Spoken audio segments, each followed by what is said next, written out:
Hi, everyone. Welcome to those just joining us. We're going to get started in a few minutes here once some more people have time to join. But, just sit back, check in with yourself. We'll do a little check-in as a group as well. And we'll get going soon.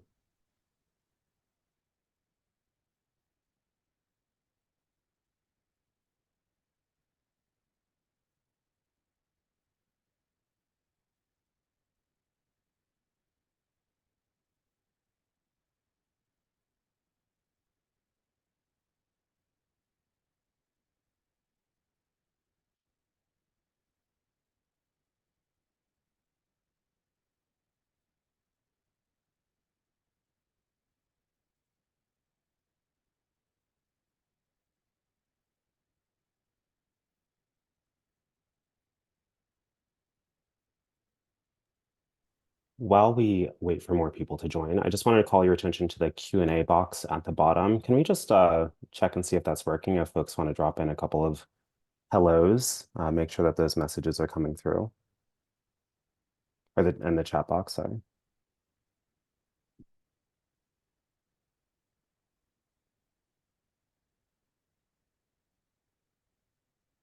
Excellent. Looks like that is working. So perfect. Thank you. I always love audience participation right off the get-go. I mean, cannot miss with that.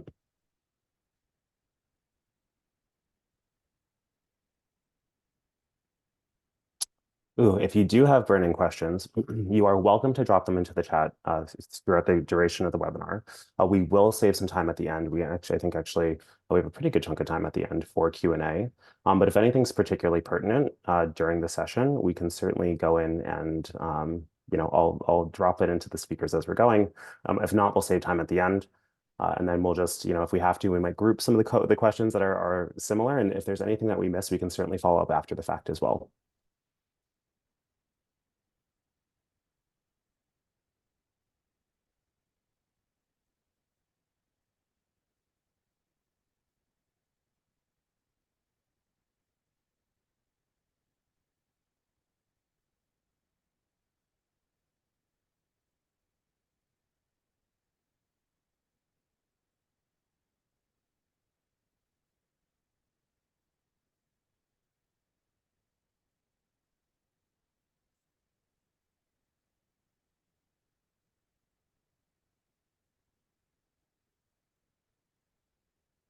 Yeah, so I do see there's a question about in the chat if we're on mute. Yes, you are on mute. So we'll do the questions so we'll do some questions via, or some kind of audience participation, if you will, via the webinar chat. And then for any questions that you have that you want to direct towards the panelists, we'll put those into the Q&A.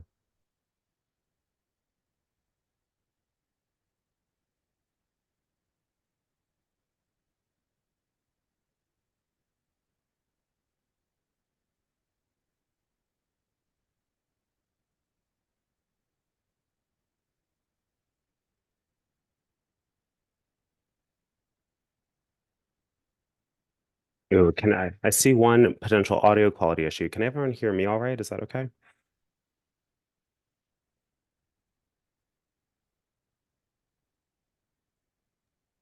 I can hear you okay. Okay, great. Thank you.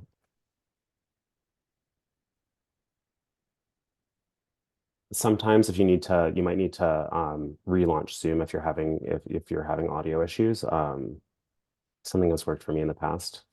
The old IT special, turn it off and turn it back on again, as they say.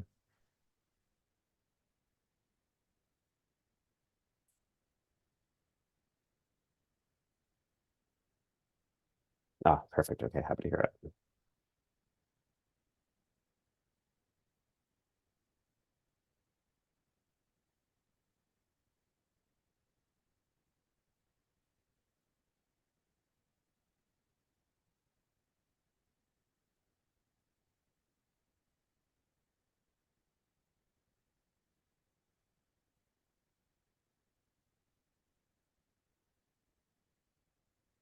Okay, I think we'll wait for a few more folks to join and then we will get things going.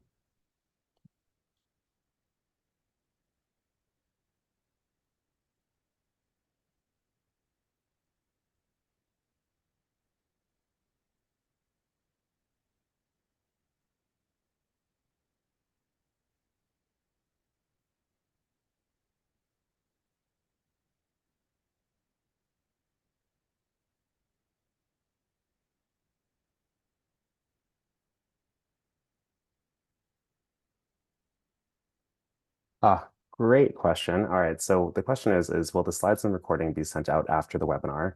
This would not be much of a webinar about stress and stress management if we expected you to be furiously taking notes the whole time. So we will be sending out the slides and the recording a couple days after the webinar concludes, so you can reference back to that whenever you would like.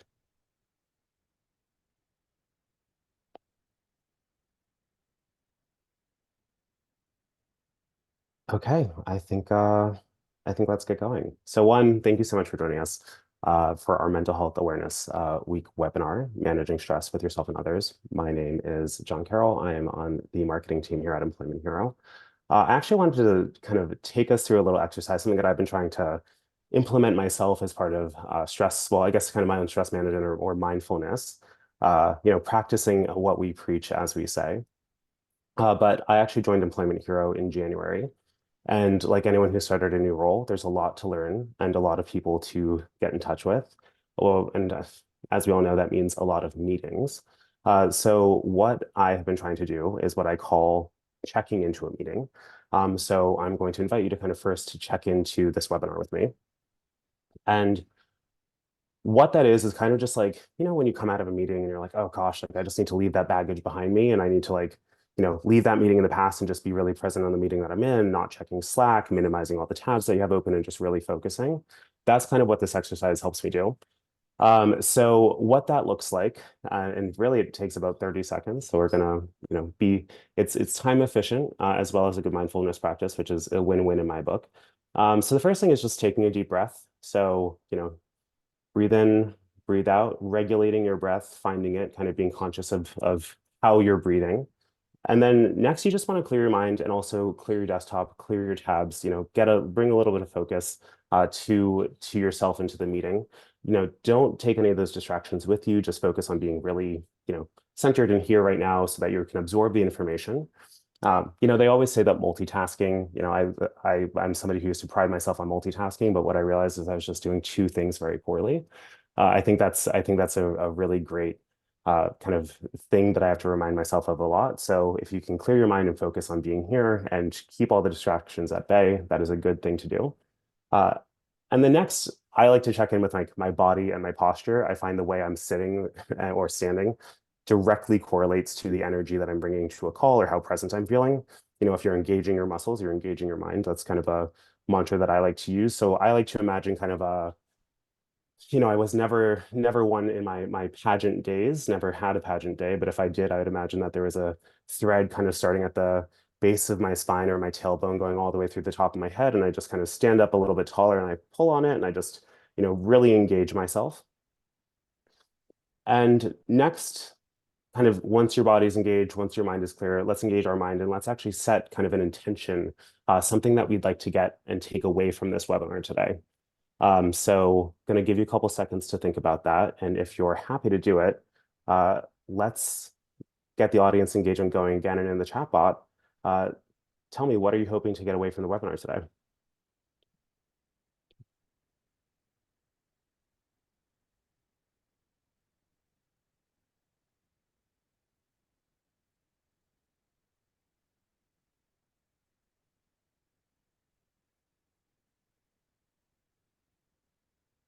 Ooh, okay, so seeing a lot of good things.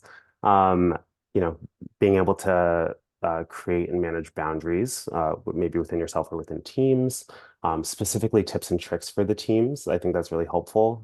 Being able to identify stress and manage stress, tools to help yourself, but also more broadly the organization around you. I think that's really important. I think if you put some of these into practice yourself, people see what you're doing and try to mirror that and kind of play that energy back to you. Um, Guidance on how to spot and support team members who might be feeling stressed or overwhelmed. We'll definitely be covering that.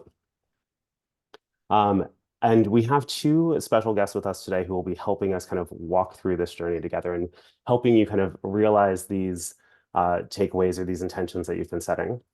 So first, I'd like to introduce Helen Gallagher. Very happy to have her with us. She's our head of UK support at Employment Hero. And we have an additional guest who I'm really happy to have with us as well, Joel Gudral, who is the founder of MindUp, which provides mental health support works with businesses to provide mental health support to their employees at scale. So, Helen, I'd love to start with you. Can you tell me a little bit more about your experience with today's topic, managing stress? Of course, thanks, John. So I actually began my working life in education, in preschool to be more specific. And contrary to popular belief, it isn't just playing. It's a lot more than just reaching out. It's just a lot more than teaching to count and sing nursery rhymes. It's also about giving children the foundation that they need to navigate knocks and challenges that life will throw at them. So my time working in education actually sparked my interest in building resilience and a strong foundation for mental health. I gained qualifications in mental health and psychology. I got a diploma in delivering mindfulness as well as mental health first aid qualification, which I really am especially proud of. And I realized that what I learned and used in my preschool children, it can be used with anyone. And I now use this knowledge and experience today within my own team and within my own children, and of course, within my own self-care. And that's why I'm here today. I am so happy to have you because I think it's really great to have kind of your balance of the theory, but also the way that you're applying it practically to your team and just looking at kind of the intentions that people have set. Like a lot of folks are looking for that kind of translation from theory to application. So I think that's going to be a really awesome perspective to have on the webinar today. So Joel, what about you? How like tell us about your kind of journey with stress and mental health. Yeah, definitely. So my story backdates to around 2018. So I was working in a large global finance corporate company, and I was doing really well there, developing lots of friends, and doing my accountancy exams as well. And then just one day out of the blue, I actually had a physical gut condition actually just totally take over my life. And it was a period of time that it didn't just kind of come and go. It lasted weeks and weeks and weeks and months and months and months. And it caused me basically to wake up in the night and not being able to breathe properly with chest pains. And they later diagnosed it was a gut condition. But during that time, I was going around in circles in the NHS trying to find different doctors who could see what it was. And it was probably the most stressful time in my life because I had my work projects that I was doing. I couldn't really leave the house on some days. So after kind of reaching out to support with my company, I was signposted to the EAP there and the Employee Assistance Program. But due to sort of long wait times, I had to self-fund support for me. And I actually found it was coaching that worked for me instead of counseling. But that whole process was very stressful to navigate. Yeah. And so is that one of the kind of what MindUp and kind of the challenge that MindUp fills and works with businesses to help address? Yeah, exactly. So we're trying to stop the one size fits all approach to mental health. Traditionally, it's sort of been like clinical only, like therapy or counseling. And, you get employees sort of coming in crisis at the end of their tether to those solutions. But we offer sort of proactive coaching, therapy, counseling, psychology. So you've got to pick what's right for you at that time of your life. And at some point, it could be coaching for a promotion, or other times it could be, you're really struggling with your mental health and you might need to see a therapist. That's amazing. Yeah. And it sounds like how long has MindUp been around for? So I founded the idea in April 2019, so around 5 years now. Oh, wow. Um, Okay. and we've grown quite a lot since then. We're servicing around 50,000 employees in around 50 countries now. Wow. Okay. Incredible. I feel like we're in for a treat today with today's webinar with your two perspectives. So one thing I did just want to kind of remind everyone is that this webinar is informational and educational only. It's not a substitute for any professional medical advice, diagnosis, or treatment. So the strategies and tips that we're sharing are really meant to supplement, not replace any professional advice. If you are, if you do need professional advice, please seek the advice of your physician and other qualified health providers with any questions that you might have regarding your individual conditions or mental health concerns. So let's get into the agenda here. We're going to be touching on three primary topics. So the first is understanding stress and the effects of stress on the workplace.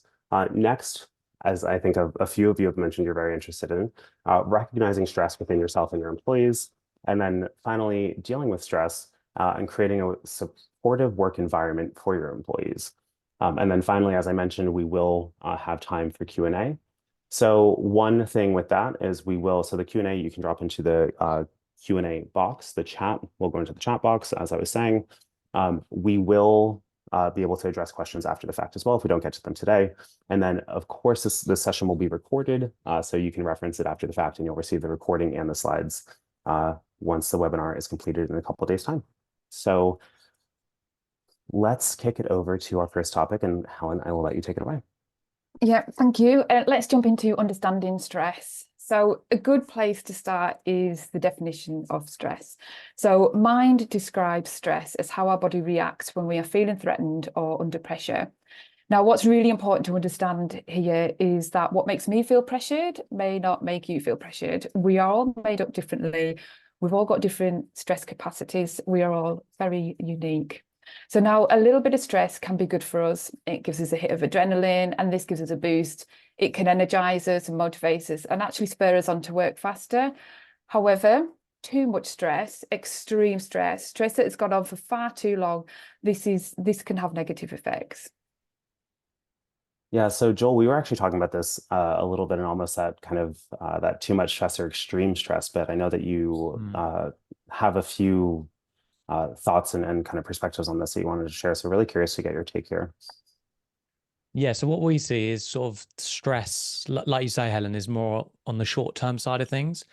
And if that then starts prolonging more and more and more and more, that then causes what you've typically heard as burnout. And burnout is where it can start to become chronic and long-term.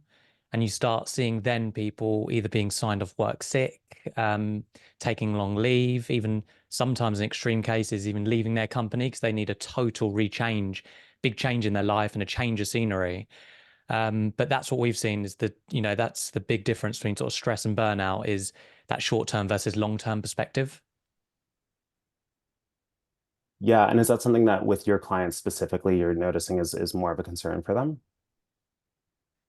Yeah, definitely. I think previously people use sort of stress and burnout quite interchangeably as quite sort of similar things. And we're finding now not only sort of HR departments, but even management and even board level really distinguishing between both, and also what that means for bottom line of companies as well, and how they can really and what they need to do to support employees on the ground, I think is being taken, we're seeing a lot more seriously. Yeah, so let's get the audience participation going here in the chat bot again. What do you think are some of the most common causes of stress in the workplace? This could be, this could be your personal causes of stress, or ones that you think are affecting your team. Okay, workload overwhelmingly coming out of the gates extremely strong. So if anyone's betting on that, does anyone have anything other than workload? Because workload really seems to be coming out of the gate very strong. Okay, under resources, poor communication, staff shortages, lack of guidance, late comms, work-life balance. Oh, lack of trust. Yeah, that's interesting. Lack of planning. Actually, I'm gonna turn it over to Helen because I think one of the things that is missed is sometimes it's not always just about work that is causing stress at work. Yeah, that's right. There's some really good answers there, some giving us some really good insight. But yeah, a lot of things can cause stress, and it's not just what's happening at work or at home. Sometimes it's both, sometimes it's internal, or sometimes it's just genetic, to be honest. Everyone's causes and situations might be different, and everyone will have different capacity to manage their stress. So while you might be able to handle a lot of stress, some people on your team might not actually be able to. So Mental Health First Aid England actually reported that poor mental health accounts for more than half of all work-related illnesses. Around 51% of long-term sick leave is due to stress, depression, or anxiety. Burnout, mental ill health and work-related stress are now costing the economy around £28 billion annually. That is, I mean, really shocking. And I think, Joel, that's probably something that a lot of businesses, kind of what you were saying before, start to engage you around this, and as they are starting to recognize this challenge. Is that across the spectrum? Is that across kind of all sizes of businesses? Is that mainly SMEs? Are there, I guess, what else can you share as far as the number one reason folks might be coming and reaching out to your to MindUp? Yeah. Well, I'll probably say there's two key reasons that cause a lot of this stuff you're showing, Helen, on the screen. And that is low engagement of current solutions. So we know that about 3% of people are coming to EAP and insurance in crisis, but 97% of people, they're the ones that kind of aren't being supported. And I think that's one of the biggest things that we see. And also an over-reliance we're seeing of not just SMEs, but also large corporates on EAPs and clinical-only solutions, which really paints the picture of, mental health, meaning mental problems. So people are coming, they wait till they have a big problem, and then they're coming for support because they think, I'm fine, I'm fine. And that's sort of two of the biggest issues. But what we're really seeing now is that the reason companies are looking more at mental health more and more is it's now a board level discussion. And previously it wasn't. And I think now we're able to measure things like ROI, and we've got annually the Deloitte mental health paper coming out every single year.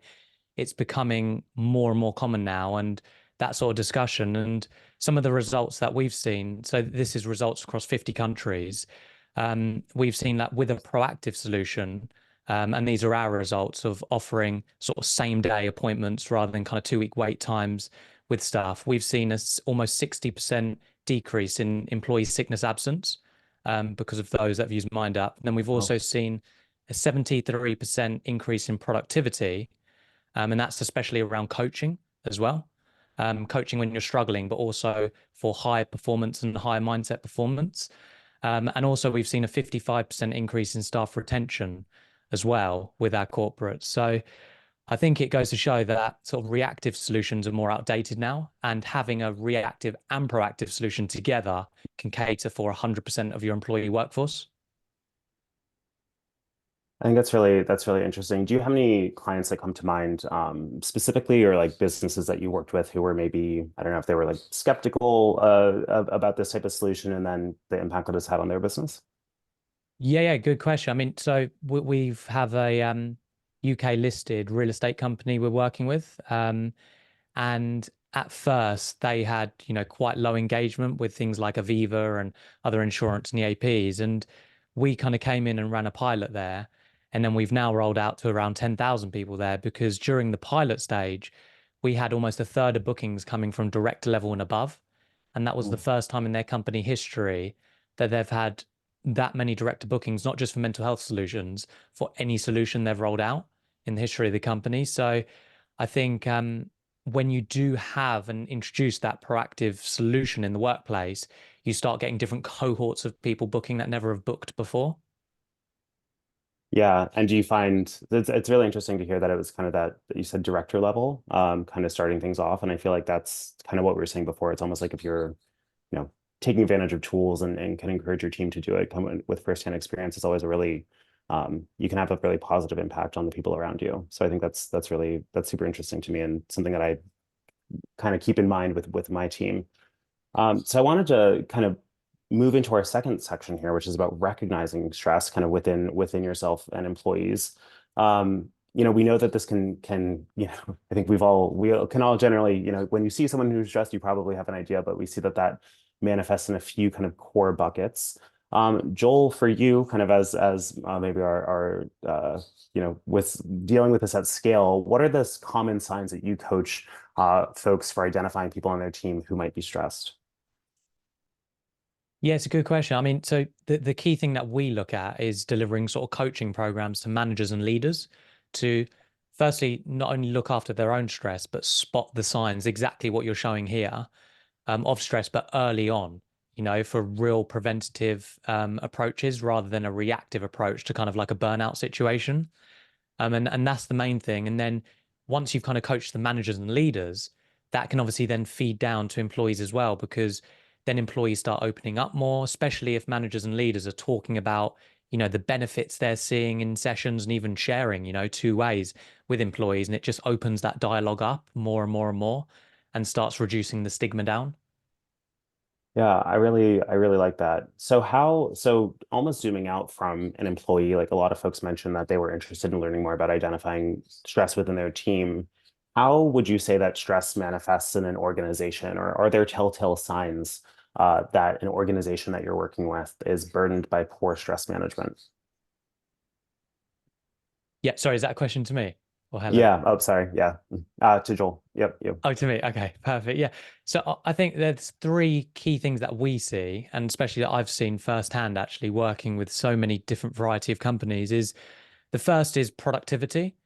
So what happens is, unmanaged stress leads to burnout, and people, you've probably heard of the term presenteeism. People are present, but they're not working, at 100%. And some people are sort of turning up and have multiple tabs open and just finding it hard to have any motivation, to be there. And I think that sort of presenteeism is very hard to measure. But now with things like ROI and other bits and pieces, it's becoming more apparent now and being spoken at board level. And then the other thing that stress leads to as well is sickness absence. A lot of people, not only short-term sickness, but also long-term sickness when it comes to burnout. And then the third thing is when that sickness absence gets so much or people need a change of scenery, you then get staff retention issues, and people need to leave and have a total change of role and job and title. Yeah, that makes a lot of sense. And I think it's funny to hear that, or it's interesting to hear, I should say, that it starts with productivity as kind of that early sign.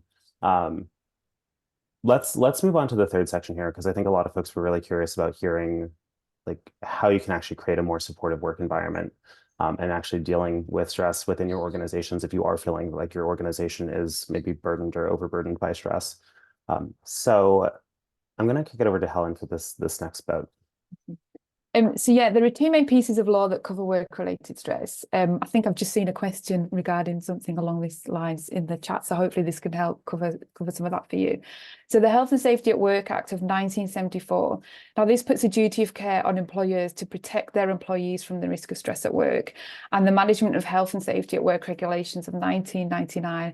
And this requires all employers to make a suitable and sufficient assessment of the risks of the health and safety of their employees at work.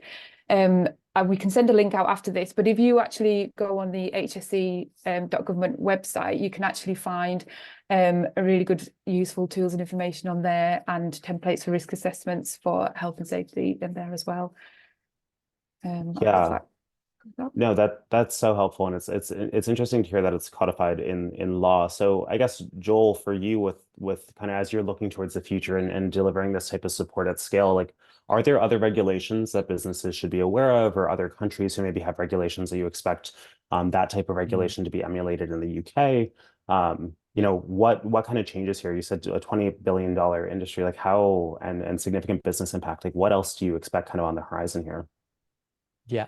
So it's quite interesting. Usually you see stuff happen in America and then it comes to the UK. And, we've started to see in America now with US law firms that the American Bar Association there is now mandating for legal content for it to be mental health to be considered as part of business as usual now.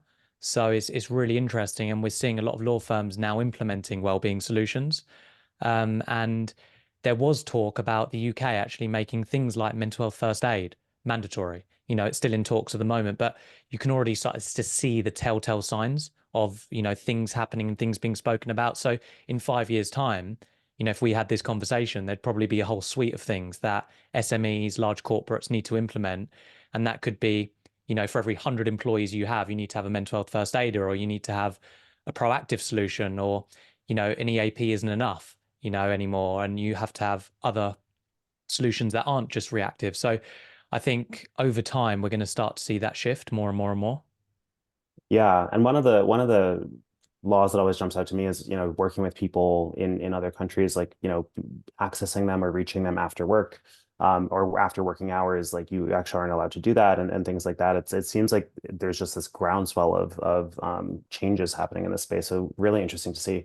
I guess for me, and hopefully you can all pick up on my slightly facetious tone here.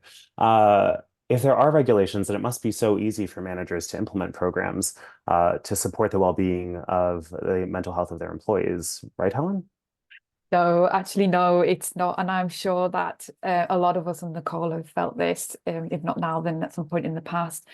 actually 70% of managers have cited barriers to supporting their staff well-being, including company policy, heavy workload, unsupportive workplace culture. So as professionals, we may not be able to actually prevent the stress, but we actually can support our team and provide a space that lets them feel safe, supported, and included.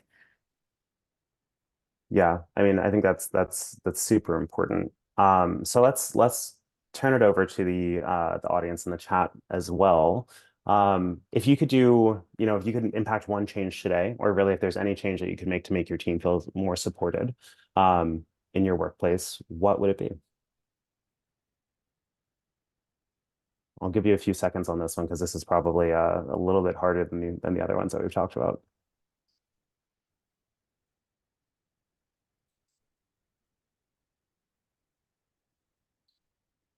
Oh, interesting. Okay. I'm seeing more training for managers, more supervision, um, more performance reviews annually and appraisals. Someone just said time, which I love that. I also would like more time. I think that's something that always jumps out to me. Um, I am seeing a lot about training for line managers. That's really interesting. I think super important, especially to make sure that management is kind of aligned on that training and also the support that people are receiving across teams and making sure that there's some consistency. Um, Having just like safe kind of human to human conversations, talking to people about things other than work. So I love that. I think that's a great one. Recognition, that's a big one too. I know that's something that like with my team, actually through Employment Hero, you can actually like recognize people on your team through the app. And it's something that I've really been trying to make more of a moment out of and putting a reminder on my calendar, fortnightly to try to make sure that that type of recognition is going out. So yeah, it's really interesting to see this. And I think it's interesting. Hopefully, hopefully people are finding community in the webinar chat, recognizing that they're maybe not the only ones having some of these challenges. So Helen, I really appreciate your perspective on this one, and I wanted to turn it over to you for this. Like, what are some of your top tips for creating a supportive environment in the workplace with your team? Yeah, so first, create a safe and supportive place. So as a manager, be approachable. When a reportee comes to you and asks to talk, let them talk and listen. If you can't then and there, then create that time where you can give them 100% of your attention. So Employment Hero, we actually have weekly one-to-one scheduled, and this is our time. It's a confidential chat between manager and team member. We can talk about anything, professional, personal, anything, but that is their time. Be positive. Don't disguise the pressure. The pressure's there. Acknowledge it, own it, but be positive. I know that when we're having a week, I quite often do a really cheesy speech at the end of the day or end of the week. And I actually celebrate and call out at least one thing that every single member of the team has done. And it might seem like a small thing, but it's not insignificant. It all contributes. I want my team to know they're not alone. Things have been noticed, things have been appreciated, and that even though we're really busy and it might not have been mentioned there and then, it's been noticed. And I think that really, really means a lot. Be aware of how present your team members are. And this can be really difficult when working remotely, but have you heard from them today? We use tools such as Slack and encourage your team to be a visible presence on Slack. Create private channels just for your team, because sometimes in a public channel it can feel like public speaking, and that can be really quite hard. It's a good way to be aware of your team members, and if you feel any of them are just not quite as present as usual, you can reach out to them discreetly. We have a Google Meet. We use Google Meet, so we have a link set up, and it's just there 9:15 every morning, and it's just a drop in. It's almost like our water cooler moment. You'll be, making a coffee around the kettle in an office. We use that. Initially, it was just for people to come and ask work-related questions, but it's become a place where I love to go and attend that every morning, so I can just check in on my team, just to visibly see them, which is harder to do when you're at work remotely. And video calls, if people got the cameras on, if people having the cameras off can sometimes be a sign that something's not quite right. And if that's the case, just reach out privately and just check in. And they might not open up to you or say anything then, but I think just knowing that you're aware and you're noticing them and you care, it really, really does make a difference. Yeah, I think that some of those remote work pieces that you mentioned are really, and camera on, camera off are really resonating with folks in the chat. I think that's really important and something that we think about a lot as a remote first workplace. So Joel, I actually wanted to like it sounds like these are things that Helen's implemented with her team. How can technology enable businesses to kind of create a more supportive environment at scale? Yeah, good question. I think technology is always an enabler instead of a replacer. So we find things like ease of use, so and reducing hoops to jump through, to access like mental health solutions and other solutions, or even accessing support or mentorship in the workplace. So instead of having to maybe go to like your manager or HR to seek solutions, you should be able to just easily access that, through various portals and other bits and pieces. And that ties in with anonymity as well. Having anonymous pathways to access stuff is so important and often overlooked. In some recent studies, the majority of companies didn't have anonymous pathways, and that really reduces engagement and drives low engagement for people that want to access support and feels comfortable for support. And we saw a really good example. We had a US investment bank who also has presence within EMEA as well. And they had a very low engagement for things like therapy use within the company. But then when we were able to implement a totally anonymous pathway for them for things like coaching, we actually then saw almost half of bookings, and this is now thousands of bookings coming from director level and above, which for an investment bank and for their history of bookings was absolutely incredible. And I think it just shows how powerful those two things can be. And then the third thing that is really important is accessibility. So technology specifically can be used to cater for those who are neurodiverse and also cater for the wide range of employees that you have. Because some people learn by text, some people learn by visual, some people learn by doing, and technology can be the enabler of that now. We even have things like speech to text audio, which can help people like myself for dyslexia. So I think they're the key main three things that we see. No, that's super interesting. I'm so interested to hear that you keep on coming back to kind of this like director cohort who is this engager. It also seems like probably, stress flows like water a little bit downhill sometimes. So it's Yeah. probably great. It's great to see that there is such engagement at those levels. And also I really like what you talked about about creating anonymity and anonymous processes so that people can engage with those tools. Um, so no, that is to me very, very interesting. So Helen, like with your team and with the team that you're working with kind of daily, like what if an employee is dealing with stress in their role right now? Sometimes you have a tight deadline, as you know, stress ebbs and flows. A little bit of stress can be helpful or healthy, but that's not like, how do you help your team actually cope with stress in the moment as they're dealing with it? What are some of your top tips here?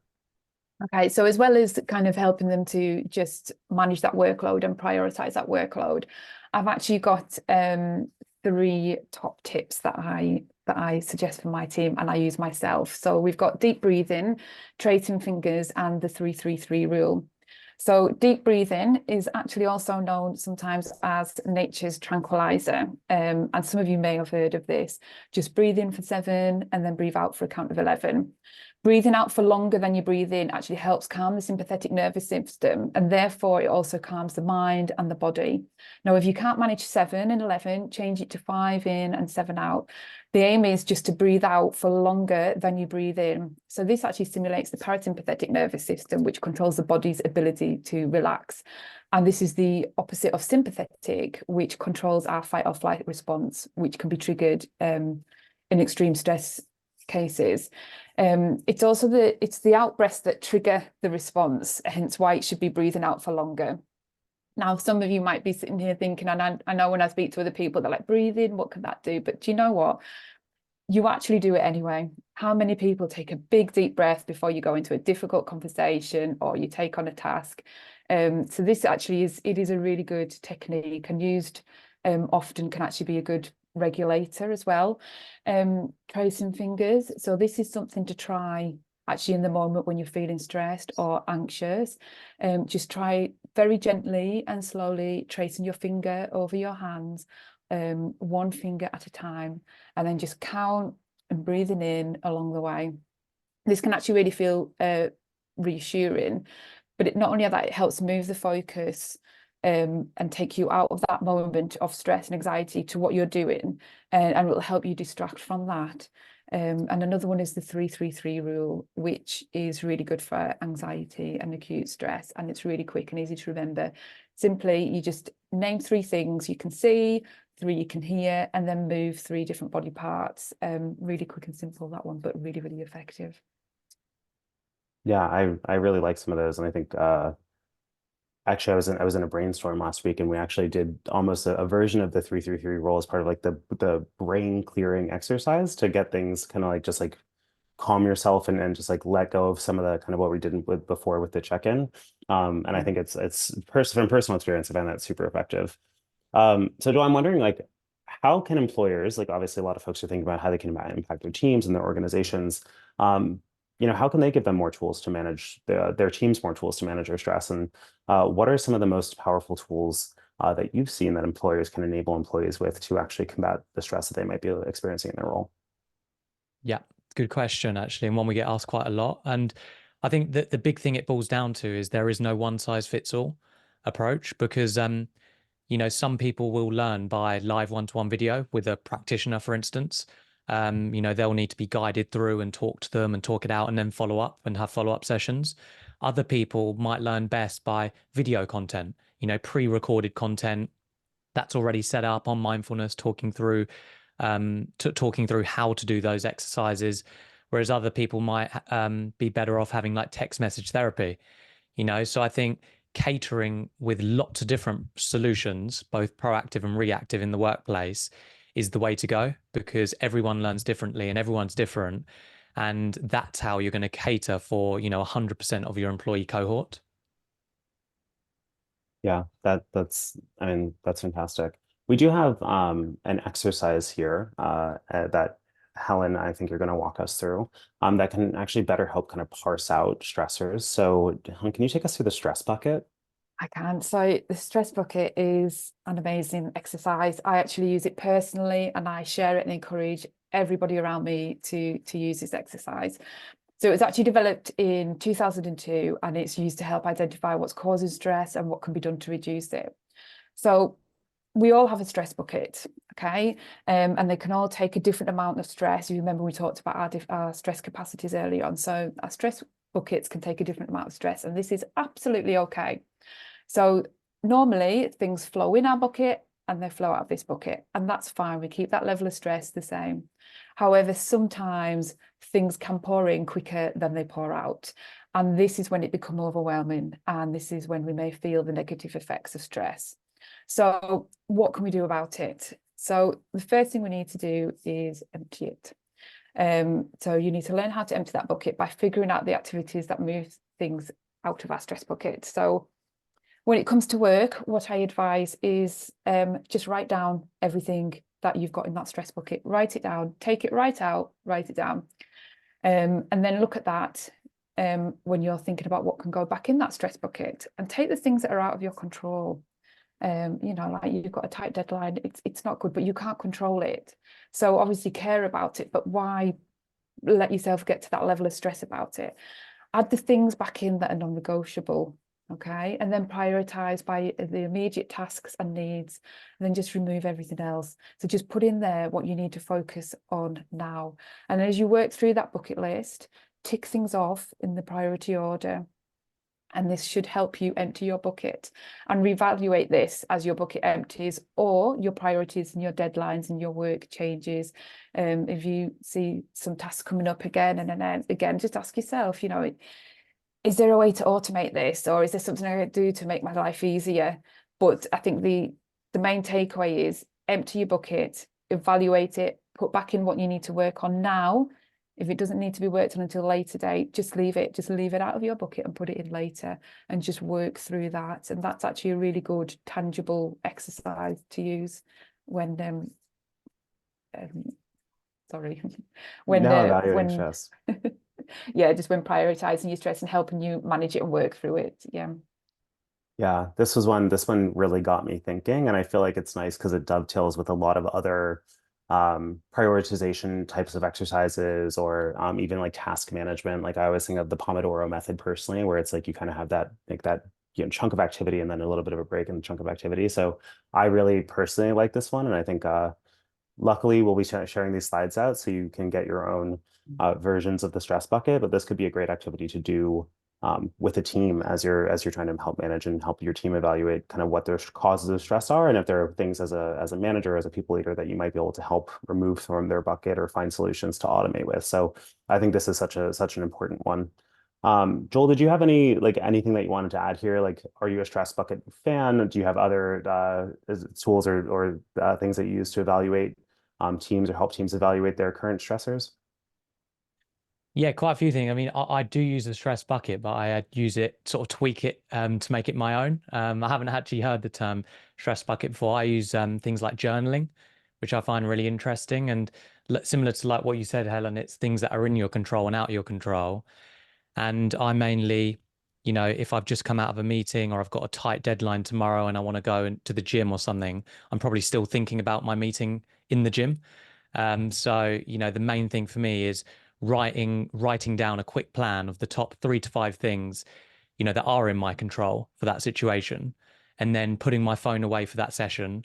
And then straight after I come out the gym, I'm able to obviously focus in that session, and only think about the present moment, not think about the future or the past. And then as soon as I come out, it's logged down and I know the exact plan that I'm going to do, and then I can go and execute it. And I think it's very similar to this as well. But it's obviously, I think people obviously make a lot of these tools their own, and I think that's really important as well. I actually am probably going to jot that one down, because I have not recently, but in the past, been gone to the gym to de-stress and then been too stressed to actually work out, which is like almost too thinking about the meetings I have or what I have to deliver too much. So I love the idea of writing down kind of like writing down the plan of action, so then you can immediately come back to it. So I think that's a great one. So what I wanted to do now is actually like do a quick little recap here, and then we'll open it up to Q&A. So if you have questions, you can go into the Q&A kind of box at the bottom, and you can actually put your questions in there, and please put them there versus the chat, because it'll allow us to answer the Q&A questions after the fact if we don't have time to get to them. So just as a recap, first thing we did was understand stress today. So first, what it is, we had that great definition from Helen, but then also identifying kind of those common sources of stress.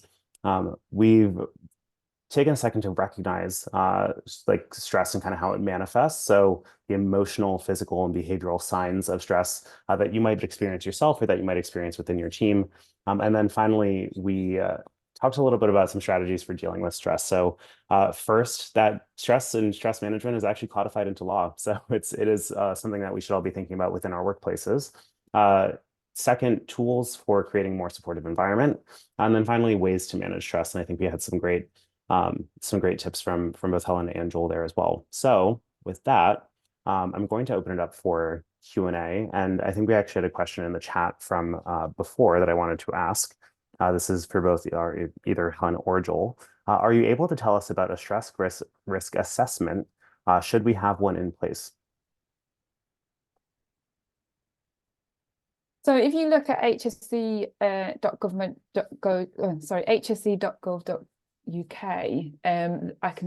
we can send the link out after this call. There is a section there on stress risk assessment, and it actually says employers have a legal duty to protect workers from stress at work by doing a risk assessment and acting on it. You should assess the risk of stress and its impact on mental and physical ill health in the same way as you assess other work-related health and safety risks. But if you have fewer than 5 workers, you don't have to write anything down. So there is, I would encourage anybody to have a look on this website, but again, we can send the link out afterwards. Okay. Someone facetiously asked, what is a gym? Which I loved and I certainly identify with. So thank you for that, and thank you for the honesty there. And also, I love that the chat, if you haven't scrolled up, has been a very supportive space. So I think that's really important with a webinar like this and connecting remotely. So great to see. So one person asks, I try to encourage team members to operate a stress bucket style approach to prioritize tasks, but some seem either reluctant to try or just can't engage with a process and continue to operate in kind of crisis management mode. What would you say, like if you're having folks who are reluctant to managing their stress, or they don't see their stress as a challenge, do you Yeah. have any tactics that you use to help kind of bring them on board, or maybe see the error in their ways? Yeah, this is a really good question. So the wrong thing to do is have one thing that you're trying to work for everyone, because like the stress bucket will work for some people, but it won't work for others. You're going to have a workforce of some that might have ADHD, who've got dyslexia. So there's everyone learns differently, and that's the big thing. And by having things like practitioners on site or online able to help, coach people with different tools and techniques for them, I think is key, because everyone's going to manage stress in different ways. So one tool is definitely not going to work for everyone. And you definitely will get that reluctancy if you're trying to push just one thing on everyone. That's the biggest thing that we definitely see in organizations that we work with. Yeah, Helen, what about you? Do you have any tools that you've used within your team or in past roles that Yeah, similar to Joel, it's making people aware. And like you say, the stress bucket is absolutely amazing for me. That's my go-to thing, but it's not for everybody. So I in my one-to-ones, I'll kind of try and steer the conversation onto things, and kind of really learn how a reportee works, how they learn what works for them. And we use websites and things to kind of give us tools about things like Mind. You can look on there, and there's an absolute wealth of different things that you can try. So it's spending that time to get to know your colleague and how they work, how they operate. Like Joel says, they maybe don't want to write, but it's what can they do? What can they do? And it's just getting to know them, and just letting them know that there's different tools available, and opening their eyes to the tools that are out there, educating them as well. Yeah, I think something that you both said that's really important is kind of that aspect of opening people's eyes. And I think in a people manager capacity, or even a peer-to-peer capacity, if you're hearing people saying that they're stressed by the same thing over and over and over again, just being that person who can kind of help recognize a pattern, that maybe there needs to be a process change, or there's some sort of blocker there, can be really helpful, because that's really what, kind of we're all here to do, is help make work easier and better for everyone, right? So we have another question here. Do you have any tips for helping a stressed colleague who suffers from anxiety? When we're talking about not having camera on during meetings, I know that having a camera on for meeting causes people more stress, or can cause people more stress. I think kind of what you said, Helen, about kind of posting publicly and things like that probably feeds into this pretty directly. So how do you, or if either of you have tips on how to manage this? Yeah, obviously there's, thousands of ways for stress management. One of the big things that I can share, like personally, that works for me and I've shared it with lots of people at MindUp as well, and a lot of my colleagues use it, is box breathing. So very similar to the breathing you mentioned, Helen, but it's a breathing that stimulates your parasympathetic nervous system. So it makes you feel calm and relaxed. And it's basically breathing in for 4 seconds, holding your breath for 4 seconds, breathing out for 4 seconds, and then holding your breath again for 4 seconds. And as you cycle through that more and more, it just makes you feel really calm and relaxed. And it makes you feel calm and relaxed both physically and mentally. And it's what I really love about it is top athletes around the world use it, and even the Navy SEALs as well. So it's got some real clinical backing behind it. But again, that's just one tool of thousands out there. So it really depends, what's going to work for this stress colleague and what their sort of trigger moments are, I think is probably one of the key things to find out. Well, you actually just described my nighttime routine. That's how I make myself fall asleep. That's a That's really actually handy what I tool for use, that. actually, when I wake up in the night and I can't get back to sleep. Okay, so Helen and I, neither of us Navy SEALs, although we might be top athletes. But yeah, it works for everyone, so I highly recommend. That's fantastic. And yeah, and I think to your point also on Helen, one of the things that you were saying earlier is camera off, like, or camera on. It's really about the norms of the organization and how you're helping people feel supported. There, at least this has kind of been my experience, that I know in a past role during the pandemic, like, we had that camera on fatigue. So it became much more of a norm within my team that if we would just kind of upfront contract at the start of the meeting and just say, hey, like, let's have a camera off meeting, get a little bit of a break. But if you are feeling like people are, taking advantage of that, or that they're not being present, then that's something that you have to individually manage within your team. And it can be, to kind of your point, accessibility or anxiety. There is an accessibility component to that. Yeah, So, go ahead, sorry. Oh, sorry. No, I was going to say, going back to the camera off. It's just if you are normally used to somebody with the camera on, and all of a sudden they start having the camera off, that would be a sign. That's kind of what I was referring to. But yeah, absolutely. If someone's suffering from any kind of anxiety and they don't want their camera on, then absolutely, I completely support that. Yeah. Yeah, absolutely. So we have a couple more questions, and we do have time for more. We have a little bit of a buffer here if we want to run a tiny bit over. Is there a reasonable time scale for stress management in individual cases? Like at what point do you, I guess, like maybe a follow-up to this would be like, at what point do you try a new tactic, or at what point, do you recommend, if it's kind of on an individual in-team experience, do you recommend more professional, like more of the resources that might be accessible through you, Joel? Really curious, what is the timeline for stress management? Yeah, it's a good question. I mean, so it depends how severe it is and what the triggers are. And, is it just your professional life? Is it intertwined with your personal and professional? Is it caused by a situation? It all depends, because if it's, say, a bereavement case, or if it's due to a project that's going to last for 3 months and then that project goes away, it really depends. Or is it just your BAU work is causing you that stress, in which case it could be more longer term. So that really depends. But I think the main thing is that we see is managers especially aren't meant to be therapists, and they're also not mental health first aiders either. So trying to take on a case from one of your employees to try and be that therapist is the wrong thing to do. So it's really essential to have that support mechanism in place that you can triage that person for the right support. I think that's really important. And I think that's a great point to underline is, there are professionals, and they're like, through different tools and partnerships and MindUp and things like that, you can have and enable access to professionals for your employees, and you can really only take on so much, because this is not, there is science here. It's not simply art. So it's, these are tools in a kind of, like, have certain applications, but ultimately, it could require professional help or intervention.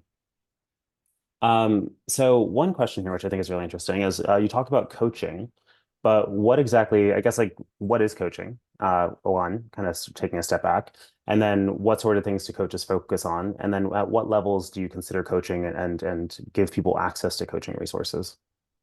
Yeah, it's a good question. So coaching, so I'll just rewind back. So therapy, you have therapy, you have mindfulness, you have coaching. So therapy and counseling generally look at around 80% on the past and 20% into the future. Whereas mindfulness is all about living in the present moment, and coaching is future focused. It's focused on 80% on the future, 20% on the past, and it's all about moving you from A to B. So it's very goal orientated. And then the second part of your question, when do you use it, is a great question. So ideally, you want to use it for everyone in your company, because coaching generally can stop you reaching a crisis point. So even when you're surviving or you're excelling, to maintain your high performance, or, you knock down the scale to just surviving. I'm just going to just share my screen here, actually, because I just want to show a graphic of it.